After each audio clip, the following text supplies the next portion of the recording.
Filter பண்ணி தனி மனிதனுக்கு ஜாதகம் பார்த்தா எப்படி, அதே மாதிரி ஒரு இன்ஸ்ட்ருமெண்ட்டுக்கு பொருளுக்கு இப்போ ஒரு 100 கொக்கோலா நீங்கள் ஒரு கம்பெனியில் வருது, ஒரு ட்ரிங்க் ஒரு ஒரு கம்பெனி பேர் ஒரு வருதுன்னு வச்சுக்கோங்களேன். அதை வந்து ஒரு 100 பேர் சாப்பிட்ருப்பாங்க, 100 பேருக்கு ப்ராப்ளம் வந்திருக்கு. ஆனால் பர்டிகுலர் ஒரு ஆள் சாப்பிட்ருப்பான், அந்த ஆளுக்கு ப்ராப்ளம் வந்திருக்கு.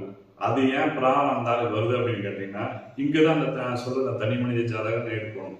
இப்போ ஃபேக்ட்ரியில் வந்து அந்த செய்கிறப்போ அந்த பேக்கெட் இவர் குடிக்கிற பேக்கெட் வந்து அவருக்கு ஒரு 8ஆம் பாவமாக அங்கே கன்வெர்ட் ஆகி அதில் அங்கே அதே ஜூஸ் தான் அங்கே போட்டுட்ருப்பாங்க. அதுக்குள்ளே ஏதாவது மிக்சிங் ஆகி இவர் அதை குடிக்கிற கண்டிஷனில் இருந்தார். எங்கே ப்ராசஸ் ஆகுது, அடிப்படையிலேயே அவருக்கு வந்து அங்கே ஹிட் ஆகுது. அவர் இதை போய் வாங்கி குடிக்கிறப்போ கரெக்டாக செட் ஆகுது. இதுதான் இயற்கை நீதி. இது லாஜிக்கை நல்லா புரிஞ்சுக்கோங்க. அப்போ அந்த ப்ராடக்ட் பண்ணுறப்பயே தயாரிக்கிறப்பயே இவருக்கு அந்த புள்ளி வந்து அங்கே வேலை செய்யுது.